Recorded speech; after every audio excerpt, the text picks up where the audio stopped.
Hello everyone, welcome to learning with fun. I am Neetu Rani. आज हम करने वाले हैं हमारी हिंदी की पाठ्य पुस्तक वसंत भाग 1 जो कक्षा 6 के लिए है। इसमें हमारा अध्याय 12 है जिसका नाम है संसार पुस्तक है। इसमें हम आज करेंगे प्रश्न उत्तर। कल वाले वीडियो में मैंने इसको अच्छे से समझा दिया था, तो आप प्लीज पहले उस वीडियो को देखिएगा, फिर इसके प्रश्न उत्तर देखिएगा, इसका अभ्यास कार्य देखिएगा, तो आपको अच्छे से समझ में आ जाएगा। तो बढ़ते हैं अपने अभ्यास कार्य की तरफ। देखिएगा पत्र से, ठीक है। ये जो हमने अध्याय पढ़ा संसार पुस्तक है, ये एक पत्र है, पत्र विधा में लिखा गया है, जो जवाहरलाल नेहरू जी द्वारा लिखा गया है। तो देखिएगा प्रश्न नंबर 1 देखिएगा, लेखक ने प्रकृति के अक्षर किन्हें कहा है? उत्तर देखिएगा इसका। लेखक ने पेड़ पौधों, पत्थरों, नदियों, जंगलों, हड्डियों और प्राकृतिक चीजों को प्रकृति के अक्षर कहा है, ठीक है। आगे देखिएगा प्रश्न नंबर 2, लाखों करोड़ों वर्ष पहले हमारी धरती कैसी थी? उत्तर देखिएगा, लाखों करोड़ों वर्ष पूर्व हमारी धरती बहुत गर्म थी। इस पर कोई जीवित नहीं रह सकता था। इस पर कोई जीव जीवित नहीं रह सकता था। यह इतनी गर्म थी, यहाँ पर जीवन संभव नहीं था। कब संभव नहीं था? लाखों करोड़ों वर्ष पहले, ठीक है। प्रश्न नंबर 3 देखिएगा, दुनिया का पुराना हाल किन चीजों से जाना जाता है? कुछ चीजों के नाम लिखो। दुनिया का पुराना हाल पहाड़, समुद्र, नदियों, जंगल के जानवरों की पुरानी हड्डियों, पत्थर के टुकड़ों से जाना जाता है, ठीक है। आया समझ में? आगे देखिएगा प्रश्न नंबर 4, गोल चमकीला रोड़ा अपनी क्या कहानी बताता है? गोल और चमकीला रोड़ा क्या बताता है? गोल और चमकीला दिखाई देने वाला रोड़ा पहले ऐसा नहीं था। क्या कहता है गोल और चमकीला रोड़ा? कि मैं पहले ऐसा नहीं था। पहले वह एक चट्टान का टुकड़ा था जो कि नुकीला और खुरदरा था। बारिश के पानी में बहकर वह छोटी घाटी तक गया। पानी के साथ निरंतर ढकेले जाने के कारण उसके जो कोने हैं वो कैसे हो गए? घिसकर गोल और चमकदार बन गई, ठीक है। प्रश्न नंबर 5 देखिएगा, गोल चमकीले रोड़े को यदि दरिया और आगे ले जाता तो क्या होता? विस्तार से उत्तर लिखो। उत्तर देखिएगा, गोल और चमकीले रोड़े को अगर दरिया आगे ले जाता तो वह छोटा होते होते अंत में बालू का एक कण बन जाता और समुद्र के किनारे पहुंचकर अपने जैसे ही रेत के अन्य कणों में मिल जाता, जहां एक सुंदर बालू का किनारा बन जाता है जिस पर छोटे छोटे बच्चे खेलते हैं और बालू के घरौंदे बनाते हैं। घरौंदे मतलब छोटे छोटे जो मिट्टी के घर होते हैं वो बनाते हैं। लोग उस रेत को विभिन्न कामों में प्रयोग करते हैं, ठीक है। समझ में आया? आगे देखिएगा प्रश्न नंबर 6, नेहरू जी ने इस बात का हल्का सा संकेत दिया है कि दुनिया कैसे शुरू हुई होगी। उन्होंने क्यों बताया है? पाठ के आधार पर लिखो। उन्होंने क्या बताया है? पाठ के आधार पर हमें यहाँ पे लिखना है। तो उत्तर देखिएगा, नेहरू जी ने बताया है कि यह पृथ्वी लाखों करोड़ों वर्ष पुरानी है। यह पृथ्वी बहुत गर्म थी। इस पर कोई जानदार चीज नहीं रहती थी। पहले यहाँ न कोई आदमी था, न कोई जानवर था, न किसी प्रकार के पेड़ पौधे थे, न किसी प्रकार की वनस्पति थी। करोड़ों वर्षों में जाकर धरती ठंडी हुई, फिर धीरे धीरे इस पर वनस्पतियां पैदा होने लगी, फिर छोटे छोटे जीव जंतु पैदा हुए और फिर मनुष्य ने इस धरती पर इस दुनिया की शुरुआत की, ठीक है। आगे देखिएगा, आगे बढ़ते हैं पत्र से आगे। प्रश्न नंबर 1 देखिएगा, पत्र से आगे, लगभग हर जगह दुनिया की शुरुआत को समझाती हुई कहानियां प्रचलित है। तुम्हारे यहाँ कौन सी कहानी प्रचलित है वो हमें यहाँ पर बतानी है। हमारे यहाँ एक कहानी प्रचलित है कि यह धरती पहले सूर्य का ही एक अंग थी। अंतरिक्ष में आए किसी परिवर्तन के कारण यह सूर्य से अलग हो गई। यह भी सूर्य की तरह आग का गोला था। करोड़ों वर्षों में जाकर यह ठंडी हुई, फिर इस धरती पर वनस्पतियां पैदा होने लगी।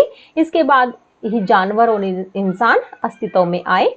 दूसरी कहानी प्रचलित है कि इस दुनिया की शुरुआत ईश्वर ने की और उसी ने सृष्टि के कर्म को आगे बढ़ाया, ठीक है। आगे देखिएगा, प्रश्न नंबर 2 देखिएगा, तुम्हारी पसंदीदा किताब कौन सी है और क्यों? हमारी पसंदीदा किताब रामचरितमानस है, जो गोस्वामी तुलसीदास द्वारा लिखी गई है। इस ग्रंथ में नीति, धर्म, व्यवहार, कर्तव्य, अकर्तव्य आदि के बारे में विस्तार पूर्वक बताया गया है, ठीक है। अगला देखिएगा, प्रश्न नंबर 3, मसूरी और इलाहाबाद भारत के किन प्रांतों के शहर हैं? मसूरी उत्तराखंड प्रांत का और इलाहाबाद उत्तर प्रदेश प्रांत का शहर है। ये तो आपको भी पता होगा, मसूरी कहाँ पर है, उत्तराखंड में है, और इलाहाबाद कहाँ पर है, उत्तर प्रदेश में है। ठीक है, आगे देखिएगा, आगे बढ़ते हैं। तुम जानते हो, प्रश्न नंबर 4 देखिएगा, तुम जानते हो कि दो पत्थरों को रगड़कर आदि मानव ने आग की खोज की थी। उस युग में पत्थरों का और क्या क्या उपयोग होता था, वो हमें यहाँ पर बताना है।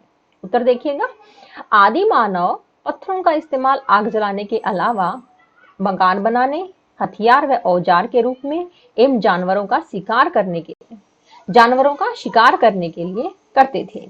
इसके अलावा मांस काटने, चमड़ा या वृक्ष की छाल छीलने वाले औजार के रूप में भी इसका इस्तेमाल होता था, इसका प्रयोग किया जाता था। ठीक है, पत्थरों का प्रयोग किया जाता था। अनुमान और कल्पना से क्वेश्चन देखिएगा।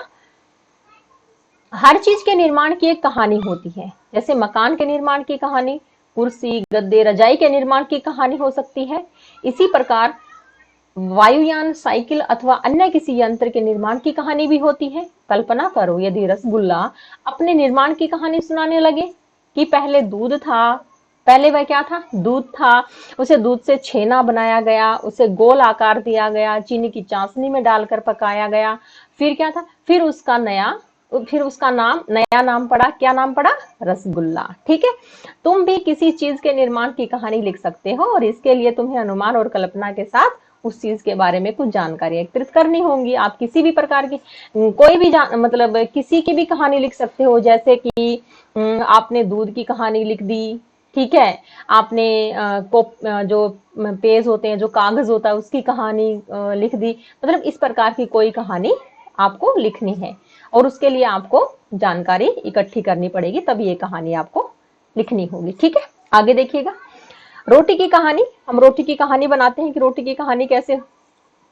कैसे बनी। ठीक है, मैं हूं रोटी, मैं अपने बारे में तुम्हें कहानी सुनाती हूँ। जो रोटी है वो अपने बारे में कहानी सुनाती है कि मुझे पहले खेतों में गेहूं के रूप में बोया गया, फिर मैं पौधे के रूप में अंकुरित हुई, फिर मुझ में अनाज की बालियां लगी, बालियों को पकने पर काट लिया गया, साफ सफाई कर मेरा नाम गेहूं पड़ गया, मुझे दुकानदारों को बेचा गया, जब मुझे चक्की में पीसा गया तो मेरा नाम आटा रखा गया। इसके बाद लोगों ने मुझे खरीदा, घर से जाकर मुझे आवश्यकता अनुसार पानी के साथ गूथा गया, फिर गोले बनाकर बेल कर मुझे तवे पर या किसी तंदूर में पकाया गया, सेका गया।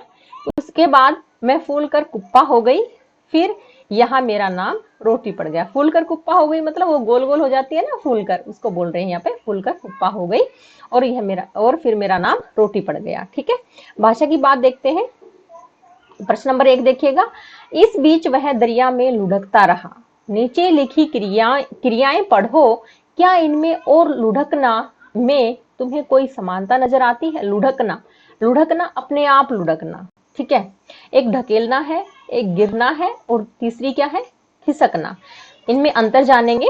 देखिएगा, इन चारों क्रियाओं का अंतर समझाने के लिए इनसे वाक्य बनाओ। उत्तर देखिएगा, इन चारों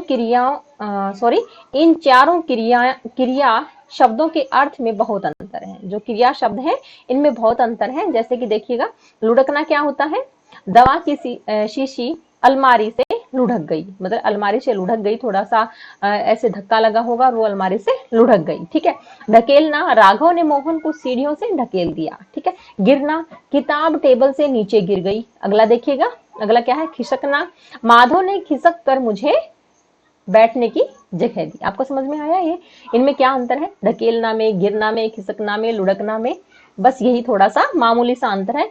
जैसे ढकेलना क्या होता है, किसी के द्वारा ढकेलना, जैसे राघव ने मोहन को सीढ़ियों से ढकेल दिया। गिरना क्या होता है, किताब टेबल से नीचे गिर गई, मतलब अपने आप गिर गई। खिसकना क्या होता है, किसी ने खिसक कर मुझे जगह दी, माधव ने खिसक कर मुझे बैठने की जगह दी। खिसकना मतलब एक साइड में हो जाना। ठीक है, आगे देखिएगा, आगे बढ़ते हैं। प्रश्न नंबर 2 देखिएगा, चमकीला रोड़ा। यहाँ रेखांकित विशेषण चमक संज्ञा में इला प्रत्यय जोड़ने पर बना है। जो चमकीला शब्द है, जो चमकीला विशेषण शब्द है, वो कैसे बना है, चमक क्या है, एक संज्ञा शब्द है, और इला क्या है, एक प्रत्यय है। प्रत्यय के संज्ञा शब्द में प्रत्यय के जुड़ने पर क्या बनता है, ये चमकीला शब्द बनता है, जो कि एक विशेषण है। ठीक है, नीचे भी ये लिखे हुए हैं, देखते हैं इसे। पत्थर क्या है? पत्थर में जब हम इला शब्द जोड़ेंगे तो क्या बन जाएगा? पथरीला। कांटा में जब इला प्रत्यय जोड़ेंगे तो क्या बन जाएगा? कटीला। रस में इला प्रत्यय जोड़ेंगे तो क्या बन जाएगा? रसीला। और जहर में जब इला प्रत्यय जोड़ेंगे तो क्या बन जाएगा? जहरीला। देखिएगा, पथरीला रास्ता, कटीला पौधा, रसीला आम, जहरीला सांप। आगे बढ़ते हैं, आगे देखिएगा प्रश्न नंबर 3। जब तुम मेरे साथ रहती हो तो अक्सर मुझसे बहुत सी बातें पूछा करती हो।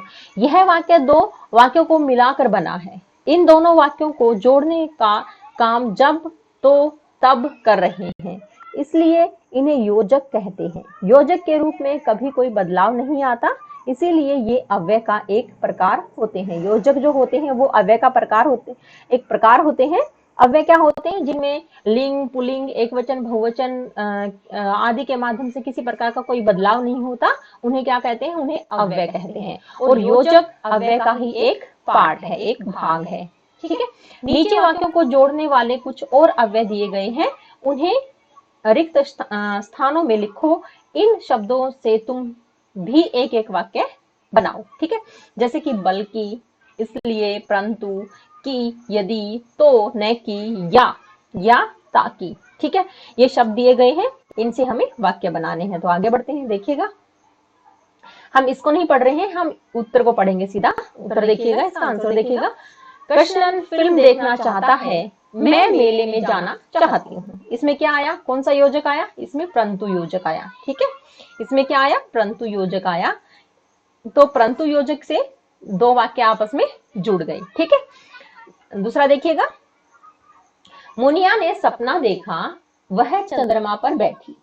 इसमें वह चंद्रमा पर बैठी है, तो ये दो वाक्य किससे जुड़े? की से जुड़े। ठीक है। जो छोटी वाली की होती है उससे जुड़े, तो ये क्या है? योजक है। आगे समझ में। छुट्टियों में हम सब तो दुर्गापुर जाएंगे या जालंधर जाएंगे।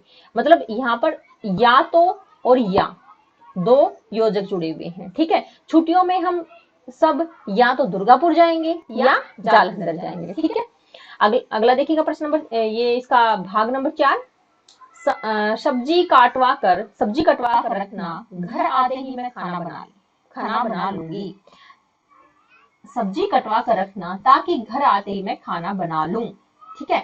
मतलब सब्जी कटवा कर रखना, जो ताकि शब्द है, ताकि जो योजक है वो यहाँ पर लिखा गया है और इन दोनों वाक्यों को ये आपस में जोड़ रहा है। ठीक है। यदि मुझे पता होता समीना बुरा मान जाएगी, मैं यह बात न कहती। यदि मुझे पता होता कि समीना बुरा मान जाएगी तो मैं यह बात न कहती। यहाँ पर कौन सा योजक है? तो की वाला योजक है और ये क्या है? तो वाला योजक। ठीक है। इसका भाग नंबर 6 देखिएगा। इस वर्ष फसल अच्छी नहीं हुई, इसीलिए अनाज महंगा है। इस वर्ष फसल अच्छी नहीं हुई, इसलिए अनाज महंगा है। तो यहाँ पे योजक कौन सा हुआ? इसलिए। ठीक है। आई समझ में आपको? आगे देखिएगा। विमल जर्मन सीख रहा है, न कि फ्रेंच। न की यहाँ पर योजक बन गया और ये इसको जोड़ रहा है दो वाक्यों को आपस में। ठीक है। आपको समझ में आया योजक क्या होते हैं, अव्यय क्या होते हैं? मैंने ये अभ्यास कार्य करवाया, आशा करती हूँ कि आपको अच्छे से समझ में आया होगा। ठीक है। अगर आपको मेरा ये वीडियो अच्छा लगा हो, प्लीज लाइक, शेयर और सब्सक्राइब करना न भूलिएगा। तो इसलिए धन्यवाद।